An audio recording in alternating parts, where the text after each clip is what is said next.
kwakira umutumirwa dufite uyu munsi, ariko nagira ngo tubanze dusubize inyuma twumve ijambo umukuru w'igihugu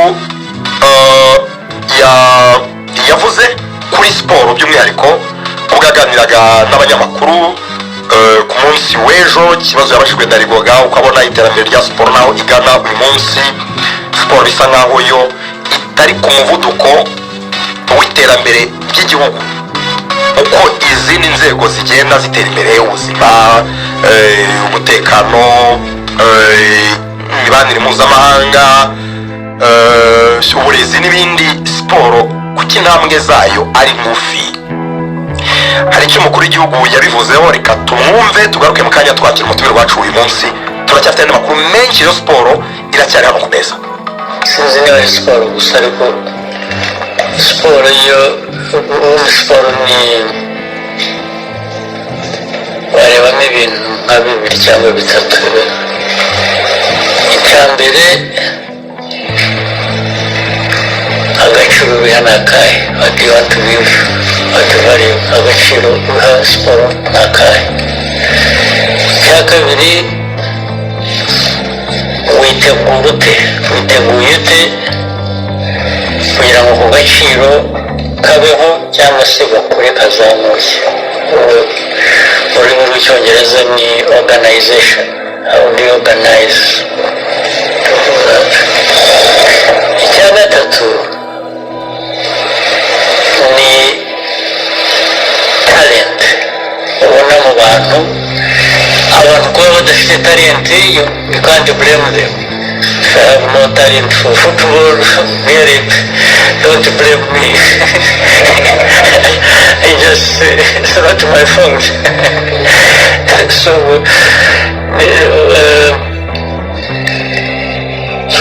icya mbere ni agaciro biha. Icya kabiri, ubigenza ute gushyira hamwe ibikorwa n'ibitekerezo gute kugira ngo bizamure ka gaciro, noneho abantu bafite ubushobozi, ubumenyi, ibyo bavukanye bibaha. Ibyo rero naho nko mu gihugu nkatwe tugashyiraho minisiteri ya siporo cyangwa za siporo zitandukanye, federation zazo zishyira hamwe n'iki. Iyo ni organization. Iyo itameze neza ni ikibazo.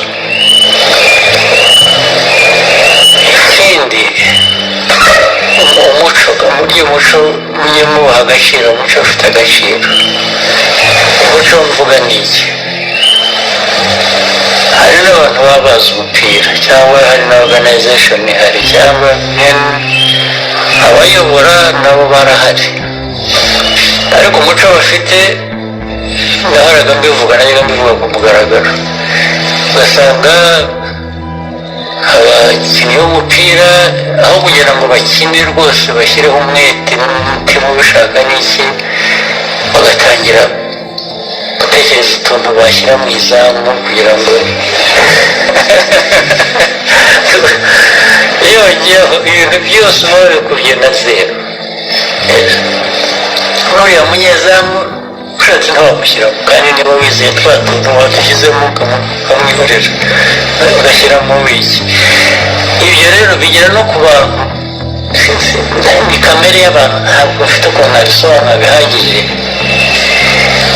Ntabwo umuntu yemera iki undi atemera iki, cyangwa rimwe na rimwe no kwemera ikintu ubundi ku buryo busanzwe umuntu akwiye kuba abona ko nta kintu kirimo, ariko umuntu akabyemera. Cyangwa se waba utemeye ibyo ugatekereza ukuntu ariko uzasifura ninde, turebe uko tumugenza kugira ngo ejo azatubere. Iyo wagiye muri ibyo na talent wari ufite n'ibindi byose,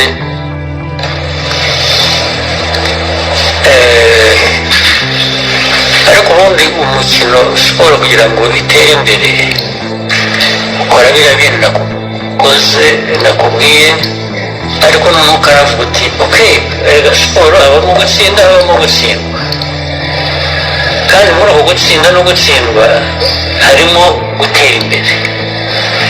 uvuga ngo wagerageje wakoze ibyo washobora gukora, ahubwo niba wanatsinzwe wavanyemo isomo rivuga ngo ariko urabizi icyo nazize ni iki nakibonye. umukinnyi nakinishije atagomba gukina, cyangwa iyo nzanamo undi igihe ukajya bitya, ibyo ngibyo akaba ari byo. rero iyo watsinzwe uvanamo isomo, ntabwo ugenda ngo wiyahure kubera ko watsinzwe. mu mikino yose ntabwo udatsindwa, kugira ngo murabibona n'abazwi ku isi bihanganye muri za siporo zitandukanye, haba igihe ibintu byabagendekeye nabi nkabo nk'abantu, ariko noneho n'itimu. ariko ni ibintu bihoraho rero, bihora noneho on average umuntu akavuga ati ariko arareba timu iratera imbere, cyangwa kanaka aratera imbere nawe, bituruka mu itimu cyangwa mu muntu utagiye mu bintu byo kujya mu bapfumu, ujye mu gushaka ko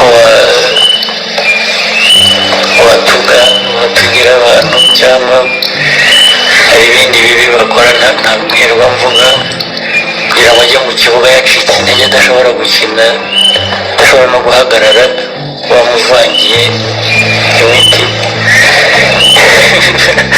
iyo byagiyemo aho nibwira rero ko aho tugeze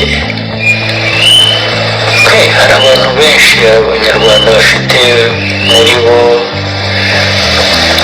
talent, kumenya muri siporo zitandukanye, twashakisha rero ahantu hose. ariko byose bishingira kuba ubanza kwemera uwo uri we, ntabwo ushakisha gusa ibyo ubona hanze utihe ihumanya n'ibindi, amarozi za bitugukwaha n'ibindi. abantu bafata utuntu bakatushyira mu izamu aho kugira ngo bitegure neza kuba iryo zamu baryinjamo bitsindira no kubikosora. ariko ikintu cyitwa imisifu yarabajije ngo ndetse ngo niba utwo tuntu dukora kuki mugumisha nk'umunyezamu. ahubwo se ni kuki utegura ekipa ikomeye ukanagura abakinnyi uzi ko atari buzakenera ngo mutsinde, uzi ko uzakenera izindi mbaraga, waretse kubagura kugira ngo ufate telefone yawe ugahamagara umusifuzi uzabasifurira ejo, kandi mu by'ukuri adakina warubatse ikipe ikomeye. ngo ibyo ni ibyo gukosora. iterambere ni agatambwe, bizagenda bikosoka gake gake. icyiza nishimira ni uko bizwi mu nzego zose. iyo rero ikibazo kizwi mu nzego zose kiba kiri mu nzira yo gukemuka. so vunana cyane identity go cyane rero mu bantu babashe kuyikora, n'umuntu ushaka kugira ngo ibintu byadacikwa cyangwa se adata umurongo cyane, ushobora gukopera Samir ukagenda rugutavuga nkawe wamwiganaho gatozi uburyo aba dusoma turatu. uyu mugora nanone uyu mukinnyi w'umufaransa Thiago Silva ku myaka 40 agejeje Fluminense muri kimwe cya kabiri kirangiza mu gikombe cy'isi. akabahitamo gato niba utekereza ko mu buzima bidashoboka kubera imyaka, burya imyaka ni imibare. nubwo rwose so urumva rero nyine tuba tureba cyane ku mbuga, tureba nyine uburyo abanyamakuru bagenda n'ubundi bintroduza ku mbuga nkoranyambaga. mu kiragano turimo biragoye kuba umunyamakuru wa radiyo gusa cyangwa televiziyo gusa utari ku mbuga nkoranyambaga, kuko audience ntirangirira kuri radiyo gusa, irangirira kuri televiziyo gusa. amaradiyo yabayeho, amateleviziyo yariho, yego. so amateleviziyo wanarazengurutse cyane cyane rwose. niyo numva igihe nari nko kuri radio 10 babaga kuri TV 10 yego exactly. agira ikiganiro cyiza cyane cya kiganiro cyajya muri Easter Lab ni Easter Vibe yerekeza ko nta munyamakuru mu Rwanda nagikundaga ukora showbiz cyakinwagamo indirimbo zitarimo giti ku bwanjye kuko ashaka kujya guhora tukabona urumva nta kintu Rachel y'Ubugande afite yahuye nguyu mukino ukajya kubona n'ibindi ndirimbo iri gutrending Bugande nk'iya Rachel bano bakobwa ba Nantongo n'abandi ukabona yayikina akajya muri Tanzania ntakine Diamond kikwereka ko yakina indirimbo ariko ziri gutrending cyane nziza cyane ndaragikundaga hari umuntu userigeze ukora showbiz y'igiswahili hano mu Rwanda giswahili mu myaka wenda nk'icumi ishize muri kiragabanya no mu myaka ya kera ni TK na Murindwa n'undi si TK na Murindwa n'undi bigeza kubikora na Tycoon nyine uko Tycoon nawe rero ibwira abantu bari kuri radio Rwanda kakanya wenda tutari kuvugira tukanabivuga nabi yego tubwira urugendo rwawe muri media naho ugeze aho uri gukorera naho ugeze kwibaka muri mu buryo bwa profession bwa career no mu buryo bwawe nk'umugabo noneho murakoze cyane yarangiye ntangirizo cyangwa se dreams zari gukina umupira w'amaguru naranabigerageje aho bitakomeje kubera ko hari ukuntu umuntu atangira afite ibintu byinshi birwanira muri we kwicayira byamugoye cyangwa se byamunaniye natangiye nkina football mu tudemi iki ndagenda ngera segonderi ngeze rero segonderi muri boarding school Nyamirama ikigo cya leta nari nagize amahirwe yo gutsinda ngenda hariya ndiga rero nasanze hari talent zitandukanye ibitaramo za boom n'ibiki nisanga none ndimo ndemusinga nisanga ndiho ndakora comedy nisanga none byongeye kuba byinshi kurushaho ndatekereza ndavuga football nibyo ni career nziza ariko buri igira iherezo irangira igihe football irangira ndiko ukeneye gutangira kubaho kuri side yanjye niko byumva ndeba ikindi kintu kijyanye na art cyangwa se ubugeni ariko mu kuvuga ku myaka yose wakora joining itangazamakuru muri segonderi ndarangiza njya kwiga Tanzania ubwo n'ubundi mva Tanzania ntangira stage kuri TV10 nahanga urugendo rwanya rwatangiye rw'itangazamakuru currently mfite YouTube channel kuri TV10 nkorigeze kubona agasuku avuga ko ari wakuzanye we produit akasuku cy'ubwiza wa mipaka ntabwo yabanzanye ngo mbere kubera nkawe ntabwo yanzanye umupira w'amaguru ni fake raturangira vuba usanga kazungu abwira Haruna ngo arashaje kazungu abwira Haruna ngo arashaje maze papa abwira umwana we ngo urashaje mubwira n'igitangaza anyways Tycoon mu gihe turi buganire turifuza ko kuko iyi content introduce kuri YouTube yitwa narababwiye kuri channel yitwa narababwiye TV yarakunzwe pe yarakunzwe cyane trust me kandi navuga ko n'umwihariko iyi one on one ntekereza ko nta muntu uregeze ukora content imeze gutya ndakeka ari nawe aba celebrities wakira ubona ko bavuga bari free kandi bisanzuye bitandukanye no kubabombarda ibibazo muri hot seat badakunda cyane ubona ko bararyoherwa cyane so nifuza ko rero mu gihe uraba tuganira kuri butuganire neza n'abantu bacu mu kukwereka urukundo hano kuri radio Rwanda iyi channel yawe ifite abantu 44,000 kano kanya n'200 ndimo kubona nifuza ko bagufunyira 50,000 umwereke ko yaje kuri radio Rwanda umuntu waje hano bagenda ubusa ahubwo tuganirize neza ngo turyoherwe ugenda nawe ugenda ubusa umuntu waje hano gakorwa n'isoni mwandike kuri YouTube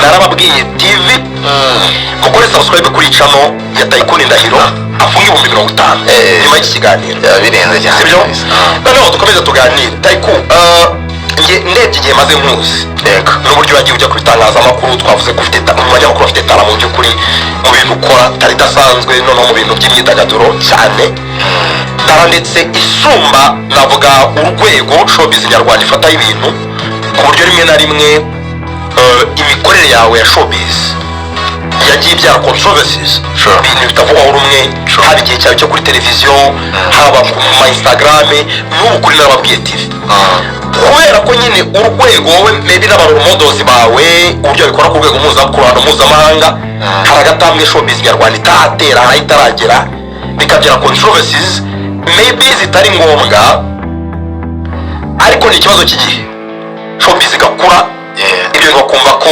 bishoboka ariko twavuga ko aka kanya iyi content ukora kuri narababwiye TV nigeze ko ifite na audience ikomeye kurusha n'abantu bose bigeze ugira kuri televiziyo ku mateleviziyo muri mainstream media twavuga ko noneho nyuma yo kuzenguruka ibintu byinshi ugerageza ibintu byinshi twavuga ko wabonye content yawe noneho utuje wabonye content yawe urarukuryamo ukayitekereza ukabyuka ukayandika ukayikora twavuga ko wabonye icyo bita niche yawe warayibonye yego reka wenda mvuge gutya ubundi ikintu kigora muri ubu buzima cyangwa se kuri iyi si ni ikintu bita kwemerwa kwemerwa kandi ntabwo bijyana no kuba uri umuhanga cyane cyangwa se uri igitangaza cyane. Ni time gusa igihe kiragera bakakwemera no kutari igitangaza, ariko iyo igihe cyageze abantu bakakwemera bisa n'aba byarangiye. Ariko iyo wemera none bivuze ko birangiye ushobora no kuguhakana. Rero as we speaking currently nkeka ko nemewe cyangwa se content yanjye ifite ubuzima irahari. Ntabwo vuga hari ukuntu ukora content vuga none se approach iri kurikiye ni iyihe, nimbwira biragenda gute, ntabwo bikivunanye cyane kubera ko content ngo none ari strong. Ntabwo ko nabonye nyine narishatse ndibona. Ntabwo ejo bundi urongera kubihindura wenda ubonye nk'amafaranga atari kuza n'ibindi kuko njye trust me n'abavandimwe bari hano nayo bambaye itaraza like iyi ni content navuga idashirirwa. Iyo turi nanjye ni umucreator akenshi content irashira Sami. Hari igihe ufatanishe irangira, urugero nko guhostinga abantu ama interviews, hari igihe uzenguruka abantu ukabona bashize.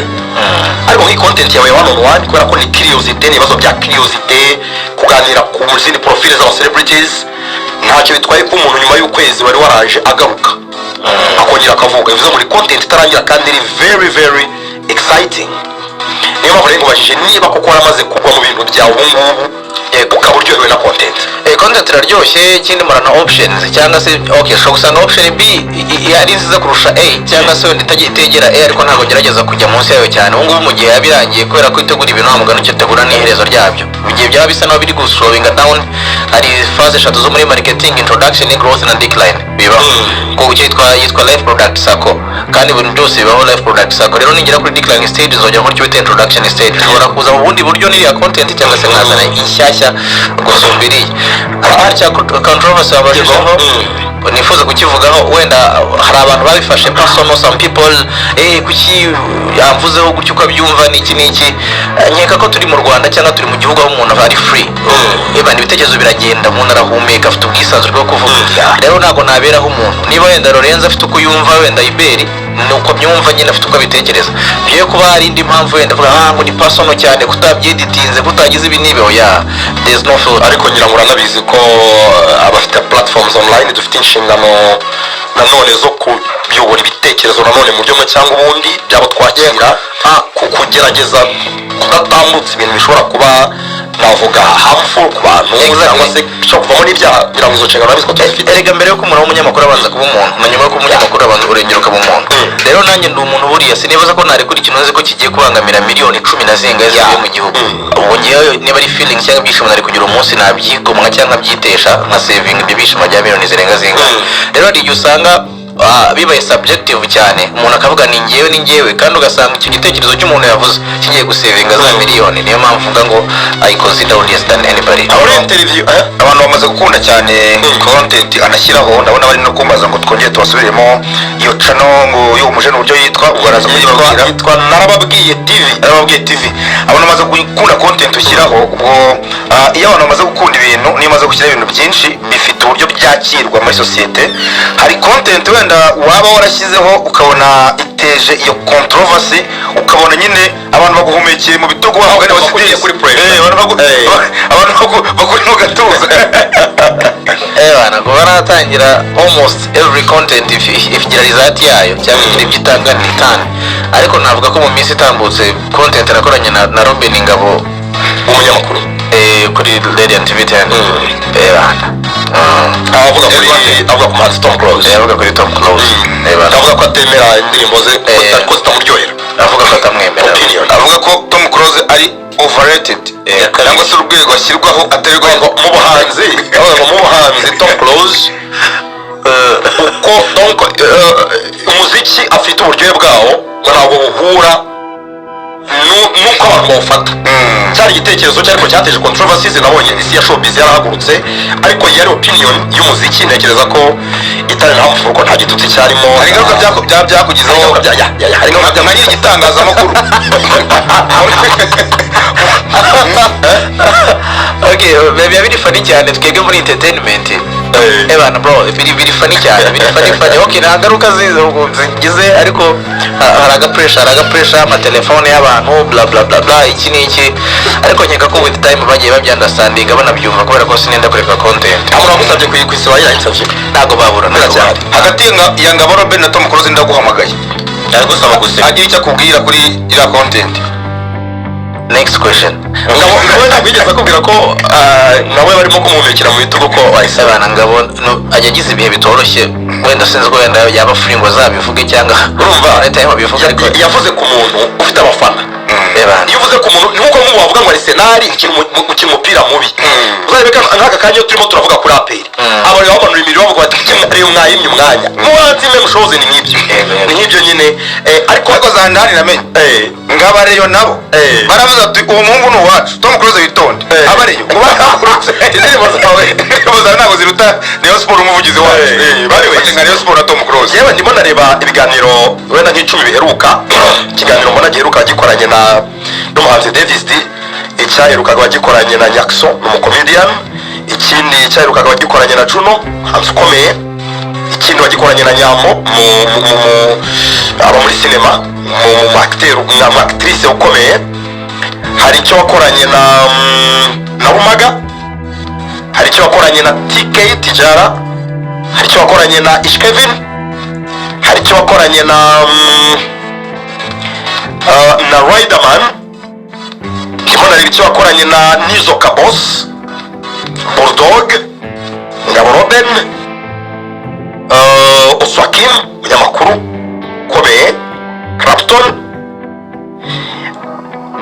Niyo nagarukira izi profile ziri muri navuga muri nishe zitandukanye za showbiz, tuvuze sinema, tuvuga komedi, tuvuga umuziki, tuvuga na media n'itangazamakuru.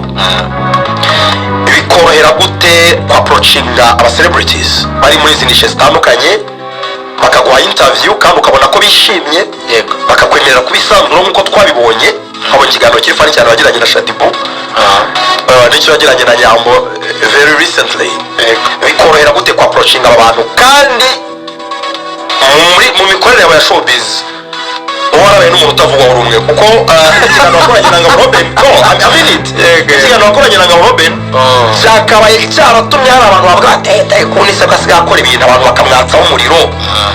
Nyuma yaho byakoreye gute kongera kubona abandi ba celebrities like no mu minsi yashize ndumva hari n'ibyo wagiye utangaza rwose ukagwa muri altercation n'abandi banyamakuru nka Rugaju n'ibindi uvuga uti rwose Rugaju umwihariko we warahindutse bigira nyuma mwongera mu aba close friends cyangwa na content cyajya muga ko yabaye nkoma mashyize yabaye nkoma mashyi yakocagaye like iyo urekuye sambaratika nk'iyo kongera ku approaching aba celebrities iyo wijanditse amugana utabitaje bikorera gute kongera kubona aba celebrities. ubundi ngendo umuntu ukuntu umeze sinzi kind of funny, nibaza ko ngewe igisubizo cyawe ntakiha ngihabwa n'umuntu ngiye cyangwa se mpaye ubusabe akemera ko nigeze nandikiye umukuru wacu w'igihugu His Excellency Paul Kagame musaba ko twabona na one on one. Wagize uti narabwandikiye kuri Instagram no need of reading, ariko iyo confidence iri kundrivinga numva ko n'umukuru w'igihugu ari umubyeyi wanjye yama opportunity twaganira, sinibaza ko natinya kubona abandi umukuru w'igihugu igihugu zamaye sinzi niba barabibonye abantu abastara gusa nibaza niba ngewe nagira guts cyangwa se gutinyuka kungana gutyo nkandikira His Excellency Paul Kagame nitwa gutya nimubona umwanya mwazanyemerera tugakora na one on one nitwa tayikunda gukora ikiganiro. Yego none se nibaza ko bravo njye n'abandi banyamakuru bose n'aba creators ubona bakorana n'umukuru w'igihugu ibiganiro babimusabye ni approach rero none se recently umukuru w'igihugu yakoranye one on one n'umu content creator witwa Mario Nofa. Yego baramubonye uba kuri X cyane no kuri YouTube, n'umukureta w'umunya-Israeli yakoranye exclusive recently n'umukorespondent wa Al Jazeera ya Kenya witwa ntabwo ari ku izina rye namwibagiwe wirabura ukuntu Larry Madowo. Ntabwo ari ikintu gishya kuri igihugu ajya akorana ama exclusive one on one n'aba creators kuri entertainment kind of izo guts rero kongera nawe kumutumira nyuma ya Scovia nyuma ya Oswakim ukamwana rero no kuri IG iyo wandika kuri base okay jewe numva ibintu byose mbyemerewe niko mbona mese ibintu byose mbyemerewe especially nk'ibiri gukora ibintu biri positive rero bano ntago bangora mbangewe cyane nkatanga igitekerezo kubera ko hari ibintu biraro kwemererwa cyangwa se ugahakanirwa, ariko ntago nakabaye nihakanira mbere yuko umuntu amagana. I try nkababwira ni gutya na gutya. Ikindi content yanjye imaze kuba nini kuruta njyewe, like the content is bigger than me. Ukoze ikiganiro ukabona kiremwe n'abantu 200 man, ni experience ntabona uko nsobanura. That's huge. Barese iyo umuntu arimo gukora content tayikuwa ndabizi gukora content uko nanjye nyikora rimwe na rimwe mbonye umwanya gukora content bisaba logistics, bisaba ibikoresho, bisaba umwanya, bisaba gushoramo n'imari kuko ntabwo amashusho uyikamera mu cameraman ugira ibikoresho ukoresha iyo process yo kweditinga n'ibindi bigutwara amafaranga. Content urayimonetiza bien ukabona bira balancinga cyangwa uracyari muri process yo kwirya ukimara. Like funny fact, ejo bundi banyibye kamera. Sorry to hear. Urabona ko n'ugitangira bore yafashe kubita fresh yo like I'm on it again. Kamera ibiragiye. Rero zo ni challenges ziza, wenda waraga kamera wenda wafashe inguzanyo watangiye ibintu, ariko wenda uretse challenge zo ku ruhande zo kubenda ikiganiro cyatinda kweditinga n'ibindi. Guys, YouTube irimo amafaranga. Ikintu se cyo kuba YouTube mu Rwanda tutamonetiza views zari imbere mu gihugu, ukivuga wiki nk'umu creator. Nabonye mu minsi yashize rumors zandikwa ku mbuga bavuga ko biri muri process kongera kutugarurira iyo monetization imbere mu gihugu. Abatumva icyo bisobanuye, umuntu urebye ikiganiro cyanjye ari hano mu Rwanda ntabwo cyo bimarira mu buryo bw'amafaranga, bisaba ko kireba ari hanze kugira ngo hazemo ads nanjye ngire icyo mbona. Ariko si uko byahoze. Twahoze tugira monetization imbere mu gihugu ku buryo abareba ibiganiro byashobora kugira icyo byinjiza. Izi views zose mubona abantu baturebera hano imbere mu gihugu. Nigeze kubona na minister wa youth urubyiruko honorable utuma twishima Abdallah yigeze kubivuga avuga ko iyo process irimo yo kubigarura. Like iki gihe nyine mutamonetiza views imbere mu gihugu kuko percentage ni kureba ni abantu bari hano imbere mu gihugu. Honestly ibi affectinga gute? Birafecta cyane ariko nubwo byafecta hakaba hashyirwamo imbaraga n'uburyo bwiza bwo gufasha ko byakunda, kubera ko iyo uvuze tycoon ufite YouTube channel ntabwo ari wenyine ubuvuga cyangwa so pointing of fingers. Hari abakameramani, hari abeditinga, n'ikindi ni it's a source of job creation, no kwihangira umurimo no gutanga akazi ku bantu barenze umwe. Rero nibaza ko biramutsaje uburyo ads cyangwa se monetization amafaranga yagaruka cyangwa se abantu bareba ibintu byacu no mu Rwanda twakinjiza, nega ko byabaye uburyo bwiza bwo kwigira ku rubyiruko b'abana basoje amasegonderi, basoze ama university, aho kugira ngo umushomeri cyangwa se hari n'abanyamakuru benshi bagraduating every year. Rero bibaramutse bije byaba kandi bose ntabwo bajya ku maradiyo ngo bikunde, bose ntabwo bajya ngo bikunde. Bivuze ngo byaba ari motivation babahaye bakihangira imirimo, tukabona online TVs nyinshi ari nazo zitanga contribution mu kubaka igihugu cy'ubumwe cyangwa ubundi. N'uburyo wambaye biragaragara ko amafaranga asigaye aboneka kuko njye nkunze mu myaka yashize utambaye gutya ukagaragara gutyo udafite that confidence utambaye iyo canvas nziza gutyo niyo pension nziza gutyo. Ariko kuva twatangira kughostinga hano minota mike tumaranye, twatangiye hari abantu 44,200 bamaze kuba 45. No way. Kuma ko message ayumvisha banarababwiye TV ntabwo mujye mwenjoyinga abasanga who is the next ninde ugiye guhostinga like ikiganiro kindi turi bubone mu gihe kiri imbere. Watwibira ibanga Bushari. I'm so excited. Uzamwereka amafoto y'abandi. My guy, nta musportif uteganya kwakira vuba muri Kariyeri Sport. Ufite gahunda na Haruna.